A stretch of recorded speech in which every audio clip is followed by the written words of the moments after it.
السلام علیکم دوستو، اٹس می کفیل خان جی۔ آج کا جو ہے وہ ٹاپک آپ کو پتا ہے کہ میں یو کے ڈرائیونگ تھیوری کے متعلق جو ہے وہ ویڈیوز اپلوڈ کرتا ہوں، اور آج کا ٹاپک بھی یو کے ڈرائیونگ تھیوری کے متعلق ہی ہے۔ جو مجھے یہ ویڈیو بنانے کی ضرورت آئی وہ یہ تھی کہ ہر بندہ جو ہے وہ ٹیکسٹ میسج پہ اور کالز پہ اور کلاس جو میں آن لائن دیتا ہوں اس کے اندر بھی یہی سوال پوچھ رہے ہوتے ہیں کہ سب سے امپورٹنٹ ٹاپک کون سا ہے جی، کون سا ٹاپک ہم کریں تو ہم جو ہے وہ پاس ہو سکتے ہیں۔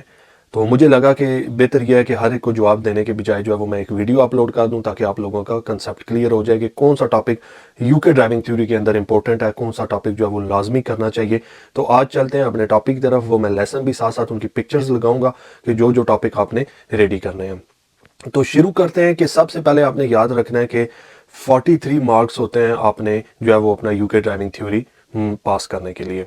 Out of 50۔ تو کیونکہ کافی ٹف ہے، 50 میں سے 43 مارکس لینا کوئی ایزی بات نہیں ہے، لیکن اس کے لیے ایک سولوشن بھی ہے جو میں اپنے اسٹوڈنٹس کو جو ہے وہ بار بار یا ریپیٹلی ویڈیوز کے اندر بھی بتاتا ہوں اور لیسن کے اندر بھی اور کالز میں بھی ایڈوائس دیتا ہوں کہ آپ یہ کام کر لیں تو انشاءاللہ جو ہے وہ آپ کا یو کے ڈرائیونگ تھیوری پاس ہو جائے گا۔ سب سے پہلا جو امپورٹنٹ ٹاپک مجھے لگتا ہے، یا اگر آپ چاہتے ہیں کہ آپ پاس کرنا چاہیں، تو سب سے پہلے آپ کو پتہ ہے کہ ویڈیوز کلپ جو ہے وہ ہر ایگزام میں آتے ہیں۔ 3 ویڈیوز کلپ ہوتے ہیں، ان کو آپ نے پاس کرنا ہوتا ہے۔ اگر وہ تینوں آپ کریکٹ کر لیتے ہیں تو 3 مارکس تو آپ کے ہوگے پکے، ٹھیک ہے جی۔ کیونکہ ایک مارکس جو ہے وہ بہت امپورٹنٹ ہوتا ہے، ایک مارکس کے لیے جو ہے وہ آپ نے لڑنا ہوتا ہے۔ یہ نہیں ہے کہ ایک لیسن ہم چھوڑ دیں گے، کسی دوسرے کو زیادہ تیار کریں گے۔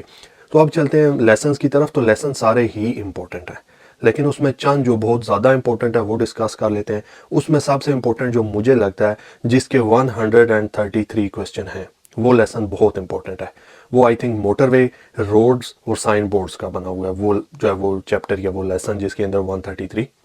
کوسچن آتے ہیں۔ ساتھ ساتھ جو ہے وہ میں آپ لوگوں کو بتاؤں گا کہ اور لیسن، یہ والا لیسن جو ہے یہ بھی بہت امپورٹنٹ ہے، اس کو آپ لوگ سکپ نہیں کر سکتے۔ اس کے علاوہ ویڈیوز کے ساتھ ساتھ مجھے جو ہے وہ یہ پوچھا جاتا ہے ہیزرڈ کا، تو ہیزرڈ میں جو ہے وہ اتنا نہیں کہتا کہ آپ اس پہ زیادہ ٹائم ویسٹ کریں۔ ہیزرڈ از ویری ایزی، جن لوگوں نے پہلے اٹیمپٹ کیا ہوا ہے انہیں پتہ ہے کہ ہیزرڈ جو ہے وہ کتنا ایزی ہے۔ تو ہیزرڈ کو ایک سائڈ پہ رکھ کے آج جو ہے وہ صرف جو لیسن امپورٹنٹ ہے ان کو ڈسکس کرتے ہیں۔ اور یہ والا جو لیسن ہے یہ بھی بہت امپورٹنٹ لیسن ہے، اس کو آپ نے 100% جو ہے وہ ریڈی کرنا ہوگا۔ یہ جو لیسن آپ کو بتائیں، اس کے علاوہ جی اور کیا ٹرکس ہیں جو ہم کر کے جو ہے وہ اپنا ایگزام پاس کر سکتے ہیں۔ تو آپ کو یاد ہے کہ 2 سے 3 کوسچن جو ہیں وہ میکسیمم، کیونکہ اس سے زیادہ مجھے نہیں لگتا، 2 سے 3 کوسچن جو ہیں وہ آؤٹ آف کورس ہوتے ہیں، لیکن وہ آؤٹ آف کورس نہیں ہوتے، صرف ان کا پوچھنے کا طریقہ کار ڈیفرنٹ ہوتا ہے۔ وہ بھی جو ہے وہ میں ڈسکرپشن میں جو ہے وہ میں مینشن کر دیتا ہوں کہ وہ کون سے کوسچن ہیں جو آؤٹ آف کورس ہوتے ہیں، یا وہ اس کو مشکل کر کے پوچھتے ہیں یا ڈیفرنٹ وے میں پوچھتے ہیں جو آپ لوگوں کو سمجھ نہیں آتی۔ تو یہ جو 2 لیسن آپ کو بتائے ہیں، اس میں آپ نے 100% جو ہے وہ خود کو ریڈی کرنا ہے۔ باقی سارے لیسن ہی امپورٹنٹ ہیں، آپ نے یہ نہیں کرنا کہ کوئی لیسن چھوڑ دیا جی کہ اس کو نہیں کرتے یا فلانے دوسرے لیسن پہ زیادہ ٹائم دیتے ہیں، تو ایسا نہیں ہے۔ لیسن سارے ہی امپورٹنٹ ہیں، لیکن یہ جو 2 لیسن میں نے آپ لوگوں سے شیئر کیے ہیں یہ لیسن بہت زیادہ امپورٹنٹ ہے۔ اس کے علاوہ ایک اور ٹرپ جو آپ لوگوں سے جو ہے وہ ٹرک آپ لوگوں سے شیئر کرنا چاہتا ہوں، وہ یہ ہے کہ آپ ایگزام سینٹر کے اندر اپنا ٹائم پورا کنزیوم کیا کریں۔ آپ کو کیا جلدی ہوتی ہے کہ آپ جو ہے وہ 30 منٹ میں 40 منٹ میں آپ اپنا ایگزام کر کے بھاگ رہے ہوتے ہیں؟ کوئی آپ کو ایمرجنسی ہے یا آپ کو کوئی ایگزام سینٹر سے نکال رہا ہوتا ہے کہ آپ نے جلدی جلدی اس کو فل آؤٹ کرنا ہے اور نکلنا ہے۔ اور جو سب سے امپورٹنٹ جو میں ہر لیسن میں آپ لوگوں کو ایڈوائز کرتا ہوں کہ آپ نے سب سے پہلے سوال کو فوکس کرنا ہوتا ہے، سوال سمجھ کے جواب دینا ہوتا ہے۔ یہ نہیں کہ آپ نے سوال پڑھا اور فوراً آپ جواب کی طرف بھاگتے ہیں۔ آپ سوال نہیں سمجھ آتا 10 دفعہ اس کو پڑھیں، اور اس کے لیے یہ ہے کہ جو ایزی کویسچن ہے، ایزی کویسچن کو آپ نے فوراً سے حل کرنا ہوتا ہے، کیونکہ آگے اگر کوئی مشکل کویسچن آ رہا ہے جو آپ کو سمجھ نہیں آ رہا، آپ اس کویسچن کو 2-3 منٹ دے سکتے ہیں۔ لیکن یہ نہیں ہے کہ آپ ایزی کویسچن پہ بھی بیٹھ جائیں، 5 منٹ لگا دیں، 4 منٹ لگا دیں، اور جو مشکل کویسچن ہے پھر آپ اس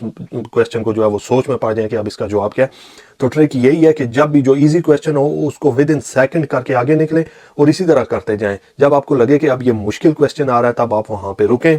اور مشکل کویسچن جو آپ کو کنفیوز کر رہا ہے، جو سمجھ آپ کو نہیں لگ رہی، پہلے سوال کو 2-3 دفعہ غور سے پڑھیں، اس کے بعد آپ جواب کی طرف جائیں، اور جواب میں بھی آپ چوائس کرنے میں تھوڑا ٹائم لیں۔ یہ نہیں کہ آپ نے کہا جی ہاں یہی جو ہے وہ جواب ہے، آپ تکا لگا کے آ جاتے ہیں اور آپ فیل ہو جاتے ہیں۔ ایسا نہیں کرنا، سوال کے اوپر ٹائم لگائیں، 2-3 منٹ سوال کو دیں۔ پھر جواب کے اوپر جائیں، جواب کو بھی ٹائم دیں، جواب بھی سوچیں، پہلے یہ ہو سکتا ہے، پھر آپ اپنا آپشن چینج کریں، یہ بھی ہو سکتا ہے۔ تو جب آپ زیادہ اس کے اوپر جو ہے وہ سوچ وچار کریں گے، آپ کو جو نزدیک ترین درست آنسر لگے گا آپ نے اس کو جو ہے وہ ٹک کرنا ہوتا ہے۔ تو یہ آج کا جو ویڈیو بنانے کا مقصد یہی ہے کہ یہ جو بار بار پوچھا جاتا ہے جی کہ کون سا لیسن امپورٹنٹ ہے، لیسن سارے ہی امپورٹنٹ ہے، اور ویڈیوز کلپ کو میں بار بار کہہ رہا ہوں کہ ایک نمبر بھی آپ نے آج سے نہیں جانے دینے ہوتا، کیونکہ ایک نمبر بھی آپ لوگوں کے لیے بہت امپورٹنٹ ہوتا ہے۔ فار ایگزامپل اگر آپ نے 3 ویڈیوز کلپ ٹھیک کیے، 3 مارکس آپ کے وہاں سے آئے، یہ جو بڑا لیسن آپ لوگوں کو بتایا اس میں سے اگر آپ نے 4 یا 5 جو ہے وہ درست کر لیے، اس کے علاوہ جو دوسرا آپ کو لیسن بتایا 2-3 وہاں سے آپ نے درست کر لیے، تو اس کا مطلب ہے کہ 12-13 جو ہے وہ کویسچن آپ نے ٹھیک کر لیے ہیں۔ باقی جو لیسن ہے اس میں سے اگر آپ 2-2 3-3 4-4 بھی کویسچن ٹھیک کریں، اور جو آؤٹ آف کورس کویسچن آتے ہیں، اگر آپ کی تیاری اچھی ہے اور آپ نے جو ہے وہ کویسچن ٹھیک کر لیے ہیں، تو میرے خیال سے اگر وہ غلط ہو بھی جاتے ہیں جو آؤٹ آف کورس ہیں، تو پھر بھی آپ کے پاس ہونے کے چانسز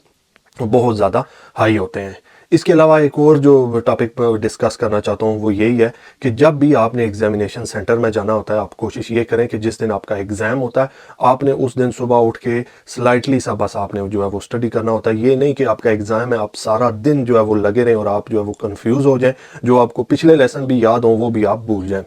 تو ایسا نہیں کرنا۔ جس دن آپ کا ایگزام ہو، آپ صبح اٹھیں، نماز پڑھیں، ریلیکس ہوں، ریلیکس ہونے کے بعد بس سرسری سا معمولی سا جو آپ کو لگے جی کہ اس مجھے ٹاپک کو دیکھنا چاہیے، بس تو 4-5 منٹ اس کو دیکھیں اور اس کے لیے آپ ایگزام کے لیے چلے جائیں۔ جو اگر اس دن آپ زیادہ برڈن کریں گے، زیادہ سٹریس لیں گے، زیادہ سوچیں گے یا زیادہ یاد کرنے کی کوشش کریں گے، تو ایسا ممکن نہیں ہے کہ آج آپ کا ٹیسٹ ہے اور آج ہی آپ سارا یاد کر لیں گے۔ جو آپ نے کرنا تھا وہ آپ آلریڈی کر چکے ہیں، تو اس دن آپ نے ریلیکس ہونا ہے، بالکل کوئی سٹریس نہیں لینا، اور جا کے ایگزامینیشن سینٹر میں بیٹھیں اور وہاں پہ اپنا پورا ٹائم جو ہے وہ کنزیوم کر کے آئیں۔ یہ نہیں کرنا کہ آپ کے ابھی 10 منٹ 15 منٹ ہیں تو آپ جو ہے وہ پہلے اٹھ کے آ گئے ہیں، یہ بھی آپ کے لیے جو ہے وہ کافی لاس ہو سکتا ہے۔ تو امپورٹنٹ ٹاپک، امپورٹنٹ ٹرکس آپ لوگوں کو بتا دیے ہیں، انشاءاللہ آپ اس چیز کو فالو کریں، ہوپ سو کہ آپ لوگوں کا جو ہے وہ ایگزام پاس ہوگا۔ Thank you very much. آج کی ویڈیو یہاں پہ ہی ختم کرتے ہیں، مجھے دیں اجازت، اللہ حافظ۔